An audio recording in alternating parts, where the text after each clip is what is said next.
Nitekana umunezero ntangere vyo gusubira kubana namwe banywanyi bacu mubana natwe mu makuru n'ibiganiro vya misi yose dushikiriza kuri nombonesha kuri yacu kandi yanyu Muhuza TV. Numwanya tugiye kubageza ko amakuru ibiko biravugwa bigezwe ko muri kano kanya nga mu gihugu c'u Burundi akaba ari amakuru tuza kugaruka kuri vyinshi bitandukanye biriko biravugwa irya nino gusa ahanini n'ubundi tukaza kugaruka kuba biriko biravugwa mu gisata ca politike be nibindi bisata vyinshi bitandukanye biriko biravugwa hirya no hino mu gihugu.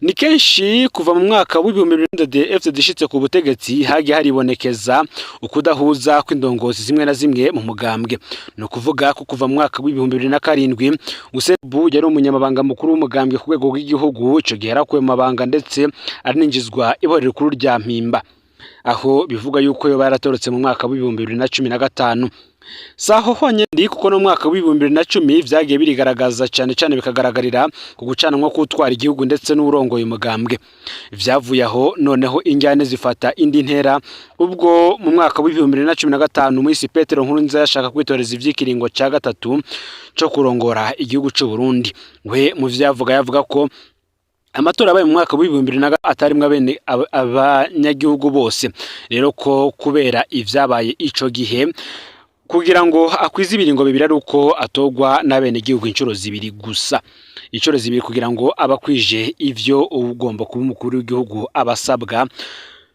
mu kugira ngo akwize ibiringo vye byose yakagombye gutwara ivyo byacanishijwemwo umugambwe CNDD-FDD ku rwego rudasanzwe gushika naho bamwe mu bari muri uwo mugambwe bafata inzira y'ubuhungiro bamwe barati igihugu barahunga kubera ivyo bagira bakoregwe na zimwe mu nzego z'umutekano. Mu bahunze harimwo abimigwi yose harimwo abamenyesha makuru abafisa amashiramwe adakiranira ivyicaro vya politike aba mashiramwe aranira gateka kazi na muntu harimwo abanyepolitike batandukanye bo mu mugambwe CNDD-FDD hakazimo kandi abamenyesha makuru ndetse n'abakora mu nzego z'umutekano ndetse n'inzego ziperereza mu bagiye rero muri ico gihe bakora mu nzego z'umutekano ndetse n'inzego ziperereza harimwo Godefroid Niyombare uyu Godefroid Niyombare akaba ari umwe mu bantu batinywa cyane n'umugambwe CNDD-FDD kuko kabaye kenshi cyane gushika naho uyu mugambwe umusaba igihugu yatsemwo ubuhungiro arico igihugu c'u Rwanda mu gihugu c'u Rwanda naco basubiza CNDD-FDD ko badashobora kumubashikiriza mu gihe ishiramwe rijejwe ivyo gukingira impunzi cyane impunzi za politike ritagira ico zibivuze ko no kuvuga ko ari HCR yagomba kumutwara kumutanga murantunge nivyagarukiye ngaho rero benshi mu butegetsi bw'igihugu cyane mu ndongozi nkuru barakoranye na Godefroid Niyombare mu bisata bitandukanye hari abakoranye nabo mu gisirikare abandi nabo bakorana nawe mu rwego rw'iperereza abandi bakorana mu buserukizi bw'igihugu mu gihugu ca Kenya byose tukaza kubigaruka ko mutero kubereka ibihangange bya CNDD-FDD bitinya cyane Niyombare. General Major Godefroid Niyombare ni intwazangabo yahoze mu gisirikare c'u Burundi. Niyombare yarajejwe amabanga menshi ahambaye igihugu kandi yari inshuti y'akadasohoka ya President Petero Nkurunziza. Ubucuti bwa Niyombare na Nkurunziza bwagiye gutosekara ayo ntwazangabo yubahukiye guhanura President Nkurunziza kutitoreza ivyikiringo ca gatatu. Niyombare abicishije mu ikete rigizwe n'impapuro 14 yaramwishuriye ko yakoze ubutasi mu gihugu cyose asanga ikiringo ca gatatu Nkurunziza yashaka kwiyongera kizogira ingaruka mbi kuri kazoza k'igihugu n'umugambwe CNDD-FDD. Kuva ubwo Nkurunziza aciye amubona nk'akagomba agira ko amubogoza mu mabanga. Ntivyatevye inyuma y'imisi mike cyane kwigenekerezo ya 13 Rusama umwaka w'2015 General Major Godefroid Niyombare yatangaje ko ahiritse ubutegetsi bwa Nkurunziza byarangiye abayoboke ba Nkurunziza bapfubije umugambi wa Niyombare Nkurunziza abona gutahuka amahoro mu rugendo rimwe mu gihugu ca Tanzania kuva ubwo akagomba Niyombare yaciye ayabangira ingati Kigali mu Rwanda nk'impunzi. Ubutegetsi bwa Nkurunziza bwaciye bwugara umupaka buhana n'u Rwanda muri CNDD-FDD bagasobanura ko u Rwanda rusabwa gutanga uyo yashatse gutembagaza ubutegetsi umupaka ibone kuba nyabagendwa. Nkurunziza yarinze asezera isi mu mwaka w'2020 imipaka icugaye. Mu mwaka w'2021 Ndayishimiye Varisito yarateye intambwe arugurura imipaka ariko n'ubundi asubira kuyugara inyuma y'igitero cyakozwe kandi kikemangwa n'umarire ditabara. benshi ntibanyuzwe n'insiguro za Ndayishimiye kuko umupaka igitero cyagabwe ko no mu Gatumba ku rubibe Uburundi buhana na Kongo bikaba bitarabaye ivyumvikana ingene yacaje kugarura urubibe Uburundi buhana n'u Rwanda kandi urwo rubibe atariho habereye ivyo bitero. Ikindi cyatangaje benshi kandi ico gihe biturutse kuri ico gitero nuko leta ya Ndayishimiye yategetse yegetse ico gitero kuri General Niyombare mu gihe umuharedi Tabaro utigeze uvuga kuri kumwe na Niyombare eka na Niyombare akaba atarigeze atangaza ko ari kumwe na Redi Tabara. Benshi rero babonye iyo nyifato ya Ndayishimiye nk'urupfu ngo rw'imfane. Muti rero kubera iki muri CNDD-FDD batinya Godefroid Niyombare cyane ese bamuziza iki? Abamuzi neza bavuga ko Niyombare ari umugabo nyamugabo, avuga nk'umuntu ativuguruza ku ngingo kanaka kandi ashishoza cyane. Abigeze kugendana nawe baravuga ko mu mvuga ifobetse yane bagura intwaro yarimwe ya CNDD-FDD ariko atabivugira hejuru. Kuri iyi nyifato ijanye na kamere kiwe hiyongera koko yoba yari intwaza ngo biciye ubwenge kandi irinda.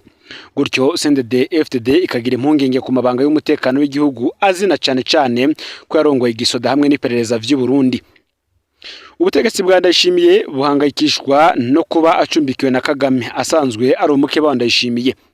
Nivyo bituma muri CNDD-FDD babona Niyombare nk'uri kamena amabanga yose u Rwanda rwipfuza ku Burundi, narya ko iyo ntwazanga bifise amasoko menshi bakivugana mu nzego za gisirikare, igipolisi, igendereza hamwe n'abategetsi bakuru mu biro vy'umukuru w'igihugu, mu bushikiranganje be no mu buserukizi mu makungu.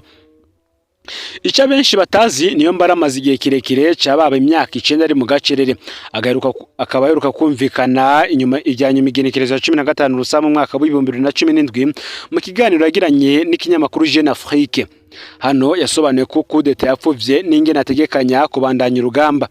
Yarishuye ko ategerezwa gufata inzira y'ishamba kugira ngo yomore ubutegetsi bwa Petero Nkurunziza, ariko nta gitero na kimwe arigeragaba ngo acemange kandi nta n'umuhari urigera utangaza ko bari kumwe. Ico bikoze mu ntamatama birakekwa ko afise umari witwa Forebu, Force Républicaine du Burundi, waba ufise ibirindiro muri Kongo. Ayandi makuru hari nuko bimaze gushika Niyombare nyene ubwiwe agaha umubonano intumwa za Varisito Ndayishimiye Kigali.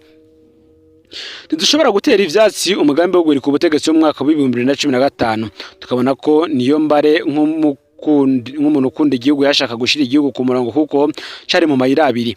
Vyongeye ivyo yari yahanuye Nkurunziza byose byarabaye. Ikiringo cya gatatu cakwegeye amahana igihugu haba mu vy'ubutunzi, politike hamwe n'ikibano. Ningaro dufatira mu kwemanga ko ryahirikwa iyo rikunda ryari kurinda ivyago vyinshi igihugu kirimo iki gihe, nkuko benshi babivuga, ndetse nkuko kandi n'uwahoze ari umushikiranganje wa mbere wa leta y'u Burundi nawe yabivuze. Akaba ari ntawundi ari Lieutenant General Gervais Nderakobuca kuri barongoye inama nkenguza amateka. Ninga rero benshi bafatira mu kwemanga ko ivyo bitari kuba iyo rishoboka. Nituvuze ko kandi dushigikiye ibikorwa bibi vyo guherika ubutegetsi, ariko hari igihugu kibamwo ubwirika ubutegetsi bikaburukiza kuri kazoza k'igihugu na bene co. General Major Godefroid Niyombare ahari turamuteneye kuko benshi baramufata nk'intwari, naho CNDD-FDD yigisha imbonera kure ko Godefroid Niyombare yahemukiye igihugu ndetse agana akaranga k'umugambwe CNDD-FDD. Mu yandi makuru ariko aravugwa, abacamanza b'Ubutaliyano baba baranse kurekura vy'agateganyo Guillaume Harushimana. Mu gihe abashingwamanza na Guillaume Harushimana basaba kare kugwa kaburana yidegemvya, abacamanza bafashe ingingo ko agumizwa mu nyororo maze akazoburana apfunzwe. Uyu Guillaume Harushimana yagezwe ko yafashije kandi yatanze ibikoresho vyakoreshejwe mu igandagurwa ry'ababikira batatu b'Abataliyano biciwe mu Kamenge ku magenekerezo y'indwi rishira igenekerezo ya 8 Nyakanga umwaka wa 2014. Guillaume Harushimana, umukozi w'ibanga w'iperereza ry'u Burundi, yahagaritswe ku igenekerezo ya 26 Ruhuhuma uyu mwaka mu gisagara ca Parma mu Butaliyano. Bakaba bapfungiye mu ibohero rya Via Borra aho nyene mu gisagara ca Parma. Ubuserukira Burundi mu Butaliyano Ernest Ndabashinze aramaze kugendera no mu nyororo, kimwe mu bimenyetso vyerekana ko runo rubanza rushobora kuba ruhagaritse umutima batwara igihugu cy'u Burundi. Bamwe bati gute? Birashoboka rwose kuko abatwara igihugu cy'u Burundi murantunge indongo z'igihugu cy'u Butaliyano nizimara kuri neza ku vyabaye, igihugu cy'u Burundi kizishobora kuzofatirwa ibihano bidasanzwe. Mu yandi makuru kandi reka twibaze kuri iyi dosiye ivugwa kuwo bita Eric Nsengimana arongoye JAP. Bamwe bati ese yoba ari umufunga kiwani. Ubutumwa butabariza umukenyezi w'umunyakenya wanyazwe utwiwe mu rwenge rwinshi rwa Eric Nsengimana. Mu mwaka uheze w'ibihumbi 2025 Eric Nsengimana ari muri bake cyane inama nshinga amateka yahisemo ngo higanirwe kuja mu mugwi w'igihugu wigenga ujerwa gateka kazi na muntu CNIDH. Yaje avuga ko amaze imyaka 18 ari mu baranira gateka kazi na muntu. Ariko benshi basanzwe bamufise mu bagiye baratega imitego batavuga rumwe n'ubutegetsi bakaca banyuruzwa n'iperereza inyuma gato y'umwaka w'ibihumbi 2015. Arongoye ishirahamwe AJAP risanzwe rizwi mu mashirahamwe yitwa ko yigenga ariko akorera CNDD-FDD. Ubu butumwa bwatanzwe n'umurundi atabariza umupfasoni Violette Mareba aturuka muri Kenya. Yarayinjijwe iborero rikuru rya Mpimba mu ntumbero yo kumubuza kubandanya asaba amafaranga yiwe yahora acishwa kuri konti ya Eric Nsengimana. Uwo Violette Mareba akavugwa ko yari yazananye ishirahamwe ryo kurungika abakozi mu bihugu vy'Abarabu. Eric Nsengimana acamuhenda ko bitemewe ko umunyamahanga aserukira ishirahamwe mu Burundi canke ngo yugurure konti muri banki yo mu Burundi. Eric Nsengimana rero yaciye agirwa uwuserukira iryo shirahamwe yongera yemera ko amafaranga y'ishirahamwe acishwa kuri konti ziwe. Ivyo rero bimaze kubaho hari ibindi bidasanzwe kuko uko nguko ariko ivyago vya Violette Mareba vyari bije. Hari mu mwaka w'ibihumbi 2025 mu ntango z'ukwezi kwa kabiri aho uwitwa Sheikh Hussein yatanguza ishiramwe rijana abantu hanze ryitwa Yaha Recruitment Office. Akaba kandi yarasanzwe akorana n'umupfasoni wo mu gihugu ca Kenya yitwa Mareba Violette yamufasha kurondera amaviza y'ababa baje gusaba akazi.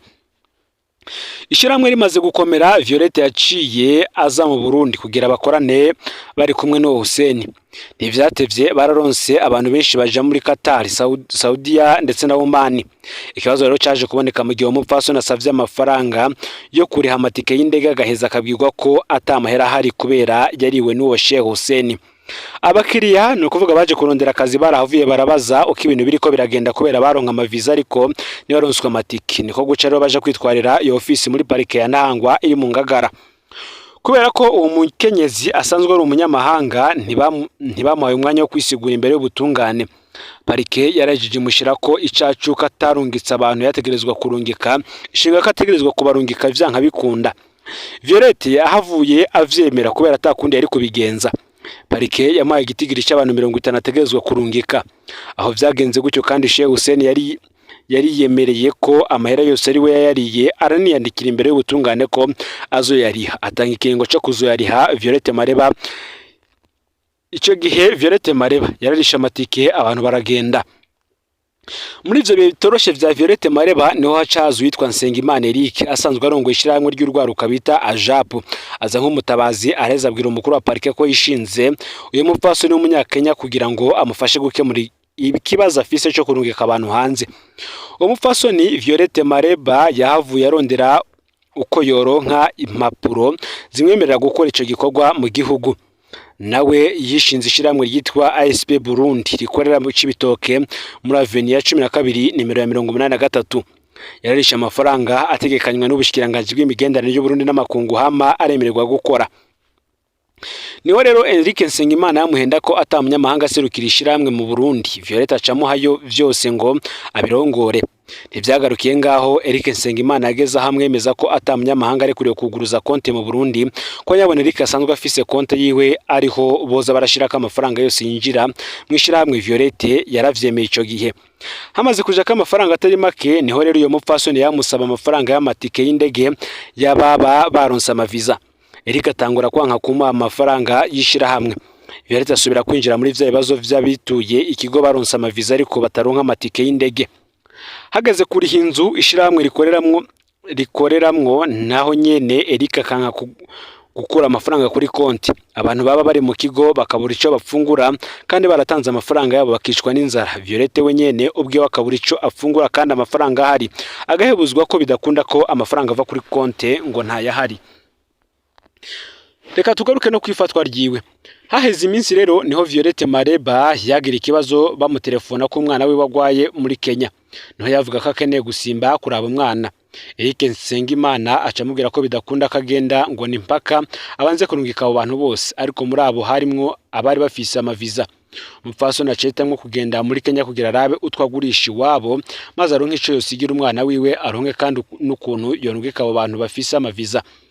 Violette akigenda, Eric yaciye afatisha musaza we bakorana bamupfungira kuri zone ya Ngagara kandi atacana kimwe yagirizwa ngo nuko mushiki we yagiye. Hahize iminsi 5 Violette yaragarutse agishika bamushikije mu gashoka ko kuri zone Ngagara nyene. Eric acatangura kumugira kiterabwoba ko mu miryango iwabo ari abantu bakomeye, ngari mwene wabo wa president yishimiye ko ata muntu yomagarika kubera amaze kwandikisha izina mu gihugu. Violette Mareba yarayinjije ibohero rikuru rya Mpimba inyuma y'indwi yose yari amaze apfungiwe mu gashoka Ngagara, aho hose nigeze ahabwa akaryo ko kwiregura. Amagara yiwe ntameze neza, ni kenshi yabura n'ico apfungura. Gake gake baramujana kuri parika akirirwaho, hanyuma agasubizwa mu gasho tumvirijwe. Ntagira ikimuserukako, ntagira umuvugira, ni umuntu agorewe mu gihugu cacu gusa. Niyo mpamvu tubatakambiye ngo bamutabaze mwebwe muvugira bose mudacaguye. Aka kamo President Nkurunziza yasize ngavuniye abantu benshi batari bake nga mu gihugu c'u Burundi karamaze ngo nivyo abarundi benshi bakwiriye gutahura. Nabagwiza tunga bangana gute bamaze guhura n'ivyago nk'ibi iyo bemeye bagashira intakugwa ko zasindide FTD mu bintu vyabo. Umunyakenya Joseph Mboya Nyamuti yafatanije n'umugwiza tunga Prosper Akizimana batazira gisiga bajamwe n'ibihangage nka General Thierry Ntakarutimana yatwara iperereza bashinga ishiramwe Pona Pharmaceuticals i Burundi. Joseph Nyamute yagiye yimyiza ibamfu.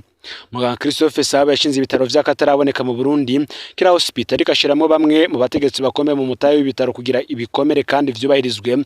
Muganga Christophe Saba yahembwe kunyuruzwa none amaze imyaka 4 mu munyororo w'akarenganyo. Ibitaro vyaranyazwe n'abahambaye begere Varisito Ndayishimiye. Umugwiza tunga mu Rutana Evariste Nyandwi batazira amatwi yafatanije n'umugwiza tunga Direne Gacika batazira ziranotse maze binjizamwe Nkurunziza na Bunyoni. Vyarangiye Evariste Nyandwi anyurujwe n'ipereza ryo kukirimba kwa Nkurunziza. Wovuga abagwiza tunga bamaze kugira ivyago nk'ibi niyobaheza, upfunzwe ntiyicwe araheza agashimira Imana. President Nkurunziza ati inkoko mu guhona zicudika ntibisiga. Umuririmbyi yaraho nawe ati iyo nkona muhayagiza muramenya ko ari igisiga, nayo ibisiga ntivyubaka birasambura. Kumwe ati nindazotabara Violette Mareba, ese yo bari procureur general de la République Rose Nkorerimana, ese yo bari umushikiranganje w'ubutungane Alfred Ahingejeje, yo bari umukuru w'iperereza Ildefonse Barurema canke se ni president Ndayishimiye. Nibikubita agashi kuko ngibi vyoba ari bara ku gihugu. Ngayo rero amakuru yaragezwe ko muri kano kanya fyonde subscribe canke s'abone ratsinda ko kugira ngo utoshicikanwa nadushikiriza usangize ano makuru bagenza aho bari hose kugira ngo nabo baje baramubambire bashikirwa n'abiriko biravugwa bigezwe ko nga mu gihugu c'u Burundi hanze imbibe z'igihugu c'u Burundi ndetse no makungu ya kure n'andi makuru menshi turiko turategura ni mu mwanya uri imbere vyose nimuze gucikanwa Imana iba hezagire.